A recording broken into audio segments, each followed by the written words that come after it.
Congo Liziba TV, Congo Liziba TV. Pour plus d'actualité, abonnez-vous, abonnez-vous, abonnez-vous. Kinshasa, tous en a besoin de respirer leur pure, leur nouvelle. Il ne faut pas qu'il moutiste bis, sous tout le monde à Kabango. Gouverneur a remplacé André Kimbuta Rosalanango. Nani a remplacé André Kimbuta. Parce que pour Kinshasa na yebiso leke tout solo ya rosakanate. Ngungi malaria batu ba souffrir. Donc na yebiso banzela kutu ko lobate. Lukuta mabe bilan ya André Kimbuta est négatif. Oyebi que ba wenze nyoso vila Kinshasa ezali géré par André Kimbuta. Nabana na ye sala na minute souffrance mbongo yate bat ba souffrir leki bat ba souffrir lesi mbongo nde leki nena comprendre bolobi wana. En tout cas na ebisio nanga so na tangi nanga mabe na loba seni asaki poto ya rosakalati poto ya ningi mwa rosakalati élection oyo ezaki ba nomination. En tout cas les a participé mawa heureusement tozu fachi total nano soki na mikolo ezali koya to na 2023 tokozwa vraiment bayi politique ya solo oyo bakokamba bainstitution na biso po ya tour oyo eza pasi mpe mawa candidat moko akomi lelo député provincial ya Kasavu bato bayebi ye na ye apona sa publicité na ye te aburaki baélection ya kosakana te donc akotisaki bato na mbongo kopesa bato ya seni en aval comme en amont, en amont comme en aval. Donc ils allaient qui passent pour la biso kotia makoloto pour quand même pour se retrouver. Corruption des autres les l'Assemblée provinciale et à Mboka la biso au Kundimati. C'est-à-dire pour comme sénateur il faut 3 voix. Il y a des députés provinciaux va voter. Déjà députés provinciaux c'est l'homme information toi ali nango bazo senga 30 000 $ til kolo 30 000 députés provinciaux à 30 000 $ pour na candidat sénateur tout le monde a d'abombo l'endé a désisté tout le monde joli kenda a désisté bakebele va désister pour mbongo wana ba député provinciaux ba senga sama eza eleki makasi ba vérité Bonjour, bonsoir, les nabiso ya Congo Liziba TV, balandi ya Kevin et Panda la Ketchu. Autrement dit, mon panzi sango ya solo, toko tambola kuluka ba actualité, toko tambola. Dans ce qui binot 2019, on a kosala obe musala nyos, on a kotambola tambola ye banal luka parce que la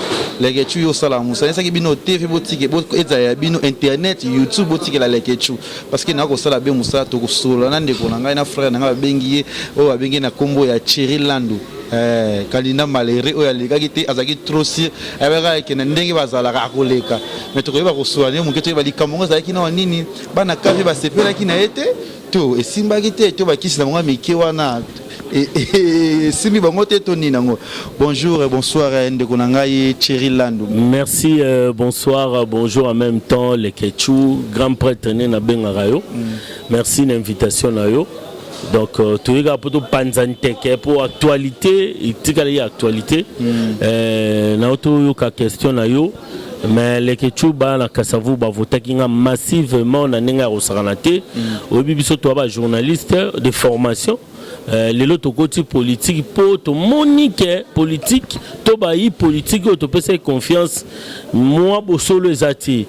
moi reconnaissance ces athées yango to ye pona ko sunga peuple na biso à travers ne ba biso to lobara bien to sala makamba bien to mais quand même ko relever ba défi. En tout cas élection les gars qui toko mais sauf que candidat moko a commis lelo député provincial ya Kasavu bato yebi na ya pona sa publicité na été abura ki ba élection rosakanati donc à côté ki bato na mbongo ko pesa bato ya seni et en aval comme en amont comme en aval donc ils allaient qui passent pour la biso ko tia makoloto ko meka ko quand même ko se retrouver. Merci na bana Kasavu bupo na bimi moto ya mibale na Kasavu sima ya moto wana na effort na bino na souci na bino na bolingo na bino bolakisaki bolobi Thierry to yebi ke ozana mbongo te oyebi ke sa l'état te osala na l'état te kasi biso to ko tia yo maboko bochenga maboko malheureusement Kasavu eza siège moko moko soki toaki na ba siège mibale tant mususu mbele na minute o lekechu o benga honorable vraiment définitif to benga malheureux mais ce que likamwa politique on zande ko batba ko lesa bazo lesi mbongo nde oleki na comprendre le bolobi wana en tout cas na ebisio nanga so na tangi nanga mabe na loba seni asalaki poto ya kosakana te poto ya ndenge moko ya kosakana te élection oyo ezalaki ba nomination en tout cas eza pasi mpe mawa heureusement tozwi faci totala nanu soki na mikolo ezali koya to na 2023 tokozwa vraiment bayi politique ya solo oyo bakokamba bainstitution na biso po ya tour oyo eza pasi mpe mawa siko kozwana te yango ekimiso pe kasavu butoza toujours na bana kasavu avenir yango likambo eza ndenge ni nanu ya politique na wana kavi non les gars yo ba question de ça là toujours pasi na kimi kasavu buté preuve na uti côté kasavu sikoyo kuneza mabele kuna isika motolo mais popularité na bino te bozala nango mokili mo batali kaka mbongo non en tout cas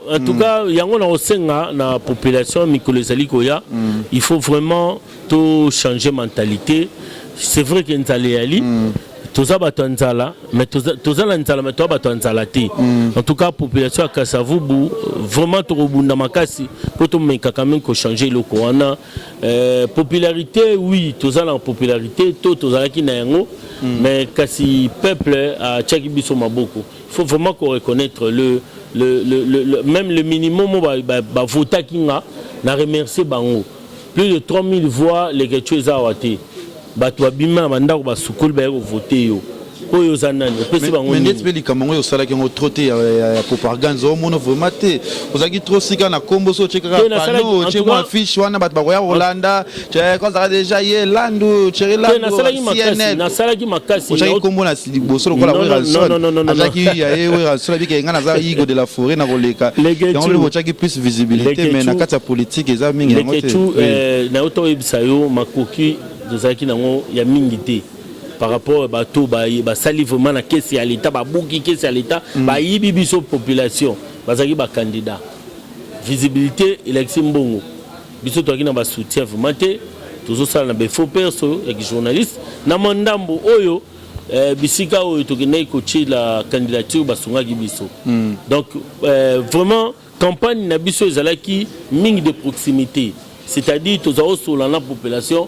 de porte à porte. Tout ça, vraiment, ma kélé le mingité, pour essayer qui peut ma coquer belé vraiment suffisamment de moyens. Bah, au basaki nango belé, le cola, au abimi et député na Kasavu, il y a tchakimbo belé, pour azan nango belé à Bouka Kessi à l'État.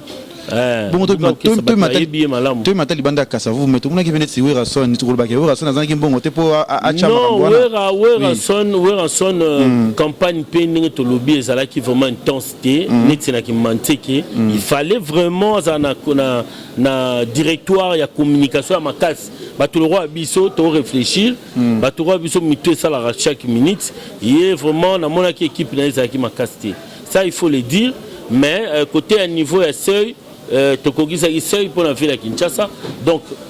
calcul le biso to sa ville à Kinshasa na pas na biso na recouvrement to bimisika des députés provinciaux. Mais il fallait na calcul ndenge na ba voix to comme nango belé, il fallait to ça quand même na 6 députés provinciaux. Bon et on note ça yo seni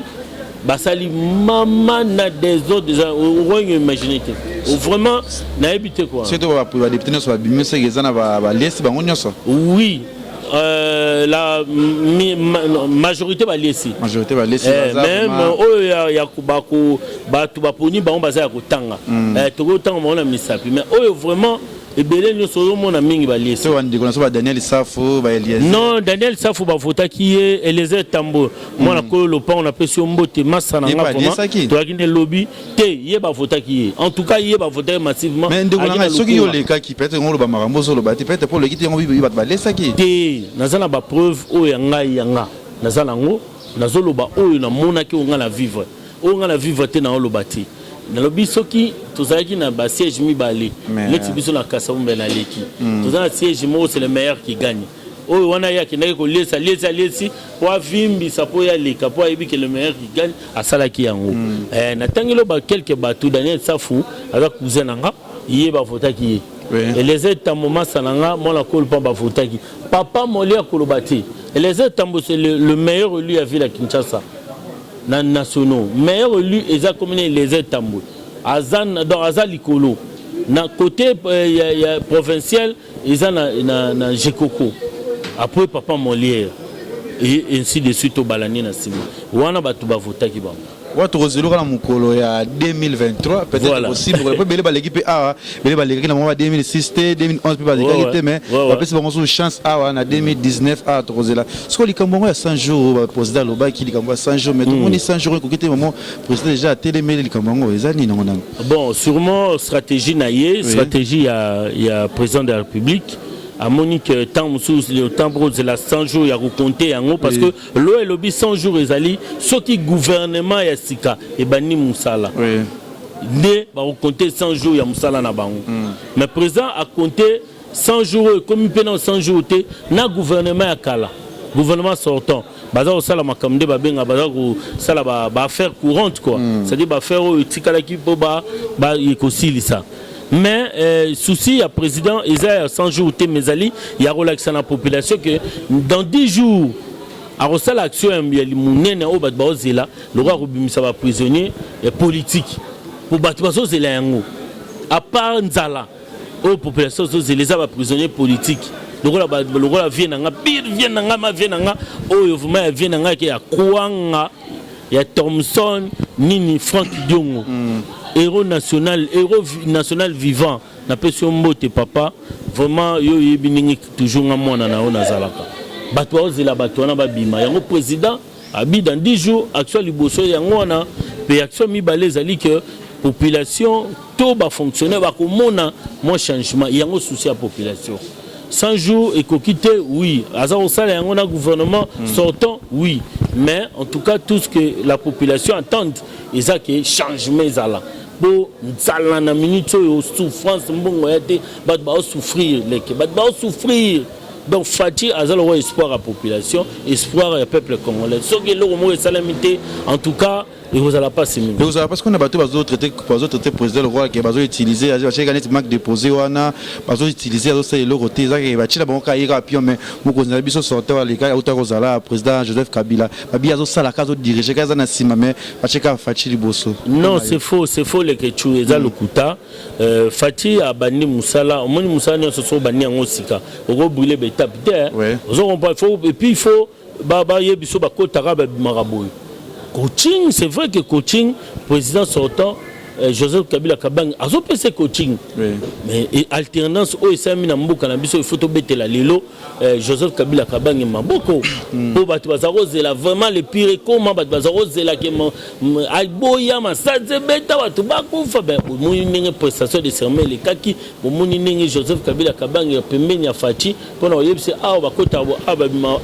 Lobby, Nana Ozalate, Orebani, Robeta. Donc, loin de là, il y a cohabitation. Cohabitation on a été facha bani musala sika azape équipe ya batamayele le pacificateur Vital Kamerhe azali wana ba massa musu baza sima na bango boulot to kanti na mikoza ya vraiment to ressentir ngo moi changement ce que tu as vu dans actualité aux likambu ya ba sénateur na ba gouverneur au fo ebimana ana mboka na biso likambu so la mbutu ba bio côté bazo ela o bato ya majorité ne ba kobimisa pour konta ba majorité parce que ya président sortant na biso Joseph Kabila utaki ezo bateli likambu zo likana ndenge nini non déjà il faut qu'on rappelle que l'actualité c'est les 15 awa l'élection à sénateur le 26 l'élection à gouverneur déjà côté wana mon président de la République na Nairobi na betaki c'était la Likambwana corruption ezo likana ba assemblée provinciale ya mboka na biso okundimati c'est-à-dire pour comme sénateur il faut 3 voix il y a ba députés provinciaux ba voter yo déjà députés provinciaux selon ma information tu as dit nango bazo senga $30,000 til kolo 30,000 va député professeur senga $30,000 pour na ba candidat sénateur to mona ada bombo lende a désister to moni joli kenda a désister ba kebele ba désister pour mbongo wana ba député professeur ba senga ezama eleki makasi pona okoma ne Fati président de la République na Nairobi tout au albino na mikolo ezali koya akopréféré élection wana ezala suffrage direct na mikolo ezali koya mais na minute oyo nano te en tout cas na minute oyo ndezoboma masolo alors na minute oyo 30 minutes ezoboma masolo mais idée ya mokonzi ya mboka eza mabe te mabe nango ezali nini bien ezali ke mpona kolinga ke corruption ezala te po bagrands électeurs eza badéputés provinciaux mais population bango bavotaka suffrage direct. Vous comprenez? Alors, à cette fois-ci, le président de la République, il faut réfléchir avant de faire et comment ce que basali yango wana ba législateur nde ba oyeba et comment ce que na mode wana et que pesa ba sénateur na ba gouverneur mutu makasi ata gouverneur ça il likambo bando batenga ba olongolanga te nga ba refuki ngate pour président de la République a nomaki ngati ba population to peuple mba votaki nga. Donc côté on a les 15 ans en tout cas sénateur lobby déjà qui côté na après mais sénateur a ezali kamwakanyaka likamwakanyaka ndenge si ba dénoncer yango ezali kamwakanyaka siko to sala oboni biso ko to ba candidat mais ba candidat ba ngabe malheureux mais ba candidat ba sénateur que c'est le meilleur qui gagne donc on a la vitesse il y a ba masse na biso on a lancé appel pas masse so députés provinciaux. Vraiment beau réfléchir. Peuple en Anzala. Tu voter vino, tu vas voter vino pour un changement. Bah bah on va te, bah on va pas récupérer un bon la campagne. Oh tiens, pour ça déjà dans on dépense un peu trop. Oui, tu dépenses. Est-ce que vous avez dépensé plus de 30 000 $ dans campagne? En tout cas, on a dépensé. La terre mon bord mon va chango va tele na ina choité na moi deux voitures na mo na teka donc na tira ma moto kutana pe umeli na umeli ya donc na tira makolo mais bon nzama osungaka rato bagari donc mbutu ali bongo ce que les camarades ba gouverneur siko komona le ba gouverneur bazo kota est-ce que remplacer mai siko lo ba ke deux ba lo connaît ouais ya ndaki mbuta sale logote ce qu'on a bato ba ko ya tout monde ba komo ba jarnet banani deo kasongo ba magloire et kabemba il faut que tout na ngai o tout na ngana no profil par rapport à sujet na profil nini oyo gouverneur o akoya ko remplacer ndeki mbuta kozala nango nani ako remplacer ndeki mbuta parce que la mingnani pour Kinshasa na yebiso leke tout solo ya ko sakanate ngungi malaria batu ba souffrir donc na yebiso banzela kutu ko lobate lukuta mabe bilan ya ndeki mbuta est négatif na ndenge ya 2018 négatif na bandenge tout ya ndeki mbuta so tali côté infrastructure banzela ya Kinshasa banzela ki mabulu oye na tronçon la Gambela kubanda rompe Gambela ti force publique place wana liwa oye kake sika oyo bato afila Kinshasa bayaka omela na mugila gila na force publique po bimati na shaba nzela e beaucoup donc so dans voiture assez ko mekate courant vila Kinshasa kolobate mai kolobate oye côté salubrité wana kutu place wana n'en parlons pas pour oyebi le kechu modèle nini Kinshasa solo soko zoleka wana sayo ozoleka na bandalungwa na kintambo kota ya Jamaïque ba fulu nyo ba pouvoir public wana ko poussa na te ba tutu baza zingana bazo chaque jour ba bela malaria ba bela typhoïde ba maladie nyoso ya ba solo ko imaginer ville Kinshasa a kotisi mbongo na DGRK na RATPK na ba société nyoso bako sale bako ko tsambongo oyebi ke ba wenze nyoso vila Kinshasa ezali géré par André Kimbuta na bana na ye chaque jour ba 16h ba lekana na ba wenze pa ba dimsate ko tsambongo ye na bana na neti biso na Kasavu wenza Gambela za géré na communauté maman bourgmestre maman bébé climatisé ayebi kutuma ngambo mbongo wana te ndenge nini egoenza Gambela isi ba vivaka yebi te parce que mbongo oyo koko bima par exemple na wenza Gambela commune ngaka eba nini ko gérer yango afuti ba administrateur ya marché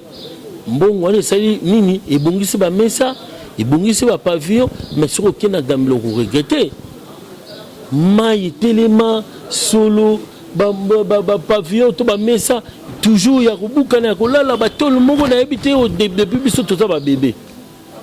mbongo pona nini moyen mbongo esala musala ya te mbongo etikalaka commune azwaka yango pona nini kobamba moma mabula mike mike na ba tronçon oyo ezali nango primaire ne babengaka yango. Mais nos communes sont incapables parce que le marché sont gérés par André Kimbuta. Voilà. Voilà, totangi comme on a un ninga mabete. Tout ça na Kinshasa, tout ça a besoin de changement et il y a na mikolo ezali ko ya profil nini tout ndanga nanu na ba candidat za na ouais. Na moni de Okasongo non obanda nanu na liste nanu ninga bandi Janetini onani Jantini Ngobila hier azali candidat ya FCC le Ketchu mais ville Kinshasa a besoin ya ba feriste te. Oh. Ville Kinshasa a besoin d'un manager. Jantini Ngobila bobi di solo na ye azali gouverneur Kota Yombi. Kota Yombi wana déjà bazo obi problème à massacre ça près de 9000 personnes ba kufi kotoguna. Ils a problème en kasi. Vraiment biso na Kinshasa tu as besoin d'un feriste te. Tu as besoin d'un manager. Laurent Batoumono tangi wana affairiste candidat ya cash mais affairiste en tout cas ville Kinshasa bayibi biso mingi soto zusu mutaye ko lukasu la to azana la wana to ubumaka Kinshasa mais namona ki ba sigwa mo babike muto ndeza na mbongo de bachaki na bokonzi po ya azana tina ya mbongo ça dépend mbongo to lobela ça dépend mbongo to lobela muto akozana mbongo mais aye lisusu na ba copie ya mbongo pour assoir sur mbongo wana za danger mutoko za na mbongo mais obibo mbongo na chango na kata ba na chango na kata ya population pour lobinga pe le kumwe mata ya musala na sali pour l'intérêt ya population bango na ba feriste tout monde sous ndona biso Raphaël Kibuka ouais Raphaël Kibuka za vienanga candidat gouverneur vienanga ebi nazo chaye poa vienanga mais te viens en fumato na ocha poa parmi ba massa ba ocha poa mais en tout cas ndenge na oyebisa yo fila Kinshasa na besoin ba manager ba vrai manager vraiment ba jeune no ba telema ozo comprendre Deo Kasongo suka na profil nga na ocha Deo Kasongo poa jeune aibate abukate aza jeune oyo asali ba œuvre monani agence na niveau mututo yebi aza jeune oyo lelo biso ba jeune photo chat poa bona nini parce que jeune il faut to yana mon PPA sika Kinshasa tous on a besoin de respirer leur pure leur nouvelle il faut pas ba kimbutiste bis ba susu to mona kabango Mbosani candidat moko Magloire Kabemba ngati siko le Ketchu na continue ko kamo ndenge ni candidature na ele kaki na fallait na le document la politique na rata mutuka Magloire Kabemba na 2009 na mois ya août Joseph Kabila Kabange qui n'est pas encore mort président de la République a révoqué Kabango quelques agents et cadres y a administration publique pour na kaya kimuyibi kaya détournement à l'époque premier ministre honoraire Adolphe Mouzito azana vivant document na nazana publié dans journal officiel mokonzamo senga même la ministre de la justice et garde des sceaux à l'époque bakangema basala 3 mois Magloire Kabemba kangama kasara 3 mois à l'époque wana DGI bayiba kambongo ba détourna kambongo wana nani. Mais dans ce temps, il y a Magloire Kabemba. Document nezali. Na royela yo tant bossa montage au côté ça yango. Déjà, mibe que le biso qui cagé judiciaire na yo. Ezali douteux. Oko postuler na ba poste le roi gouverneur. Mais chaque poste peut banzi. Mais naza ko kamwa tisiko comment dossier na eleki comme candidat. Magloire Kabemba ozomona wana. Na DG ayela Kimbuta Cop tango bakangami na makala basali 3 mois moi suka ba robimsala ba laisser ba magistrat André Kimbuta puis petit abendier petit zala on a comme conseiller de aérokoma aéro la vie copie de GRK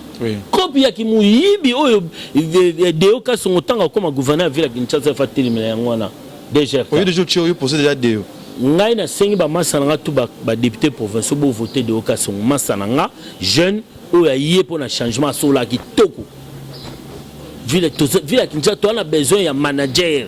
de Okasongo grand manager ya osakanate on doit retraiter ouais on y va nazongela muto Magloire Kabemba oui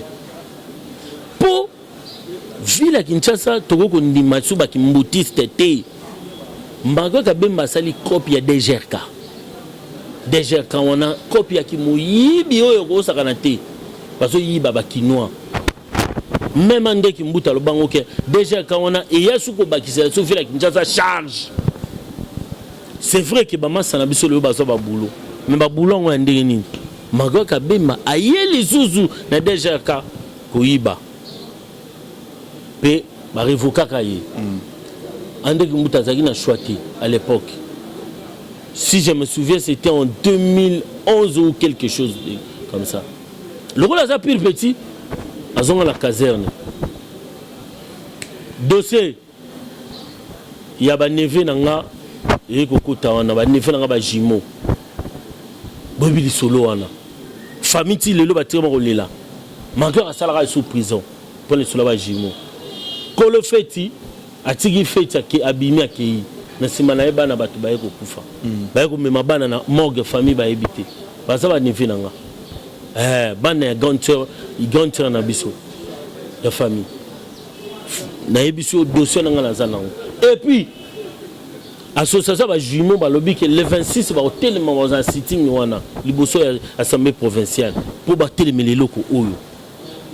na ville Kinshasa to go chao bato bazana salité na maboko te Magloire Kabemba ministre provincial ya agriculture tourisme et quoi que ce soit a teki ba espace nyoso vers itikana na ville Kinshasa na isika ba kunda papa Etienne Tshisekedi kota ba biba quelque part wala atekela ba libanais muto ya boye to commissaire gouverneur lobi biso ba kino to suka ndenge tout biso na Kasavu tozaki na yena na candidature ya ba ki député oyo mais kolobate na ba 2h du matin batune ba yé bazo pesa mon pa ba chef ba bureau en tout cas bande ba masananga ba députés provinciaux les Ketchu na zo botro malobate il faut basa la choix judicieux pour na venir ya population pour na développement pour l'épanouissement nga na proposer bango candidat de Okasongo jeune asola kitoko oyo donc asa ba preuve ko loko orobo yango na ndeni donc natangelo quelques éléments oyo zo salake ba candidat musu ba ko exister et puis yeba que hologramme nyoso c'est-à-dire ba papier nyoso imprimé oyo ya ville ya gouvernorat ville Kinshasa et ça kopa Magloire Kabemba donc bango balia kaka ba koma kala ba mbongo ba mvua makaka ba yiba kaka biso to souffrir non cette fois-ci et le quoi n'excelle maté oui sur les gars qui n'a eu ngol bon samboka ndiko na ngai non mon cher libanda bat bazo spécial maboko mais koti awa et comme kalika mususu non ngai na boza la candidat té parce que makoki natango koki na nté mais ngai na za coach ngai na zo tala et puis na za liso ba kinoa nano photo chaté muto to monika ma beto ko chaete to chaete yango pe ba bimisio te pour ayoza muto non ba bimisinga te parce que omoni seni il faut vraiment ko bandela l'élection tout le monde déjà l'élection ko bandela vraiment seni c'est-à-dire ko chabato ba sengeli poto za la société. Voilà, tout ce qu'on a bientôt le 26, on a déjà trouvé banana robimate message na bato Rolando na chaîne na biso ya Congo Liziba TV peu partout dans le monde message nyoko pesa message moi makasi na ba communauté congolais ba diaspora nyos ba libana ya mboka et là on peut papa mokoza soulever qui pona ba temso diaspora be ki bazonga kin bazonga pona yo likambo za na ndene. Oui, en tout cas ils a idée bien. Les frères balinga ki likambo te. Non, ils a idée bien, ils a pona kolongola makambo te ba ke boa ngunda te ba ke exil lelo mamba exil les ati Fachi nga za porte-parole na été mais so ba senginga musala wana na osala pour na coach mais idée zo ki za mabete ya ko permettre bana mboka baza na privilège ya kozwaka visa aéroportuaire c'est-à-dire aux ana passeport to osaleki demande à visa zo umela moi tant wana ko koma na aéroport babetelio visa d'entrée jour ngobima babetelo visa de sortie ninge zalaka tanto ke na ba Dubaï yo ke na Dubaï biso yo ke na ba Turquie ba nino ba bwana kutablo rote da to comme ne répondre aux visa on va ne pas na bango quand on lingo bimando aux visa on va na ke pas na bango donc aussi là likambo comment être aussi là te ba tu ne ba ko tande ba na avantage vous comprendre on va na Paris on va na on faciliter on a ke biso ba congolais ba za mingi libanda na poste ta visa na biso mo ya Congo za ça qui passe si quoi comme normal ya ko facha lobby les thèses ou mela oyaka koma na aéroport olaxi passeport ba betelio ningo zo vande pa na biso ningo mo yo pe passeport no ba betela ko ndo ke vande na mboka batu c'est un peu ça donc idée za mabete et ça pour nous permettre ba na mboka ba zonga ba ko tonga boy ba vandi trop ba zuma lili trop ba nyoka mi trop ba ya ba ko tonga pour que lobby mboka na biso kende liboso quoi message na bato ba Rolanda en tout cas message ezaki na Congo Liziba TV boye ba que ville Kinshasa biso ba kinois toko ndima n'importe qui te to nyoka mingi 12 ans ya colonisation oyo bato ya famille moko to bato ya banini moko to bato ba secte moko kaka bango nde bakunzaka biso ba kinois changement pe ya malongo ezate Kinshasa solo fulu nyonso ya mabe na Kinshasa lipe mati muta kolobela biso azate maya kuwe mati muta kulu na nezosila te na ville ya Kinshasa yango wana cette fois-ci le 26 ezali élection il y a ba gouverneur ba député provinciaux bisika nyonso bovandi boyebi nga nazalaki candidat lokola bino candidat malheureux nazak oui merci beaucoup nazam malheureux na kozonga so na 2023 mais en attendant à cette fois aussi voilà non moi j'encourage mais en tout cas cette fois-ci le 26 botala profil ya candidat oyo boza ko voter mbongo ya na sukate mandat l'été silaka mais bilan la bino ezala nini na 2023 pour ngai soki botie mutoyo elongo banité 2023 na banotumba bino chaque jour so oza député provincial yeba ke okuta nanga pona koputa kotika lo tante na ndo tanga makombo moni yo za eloko te ovotaki mutu tel et puis na signaler yo que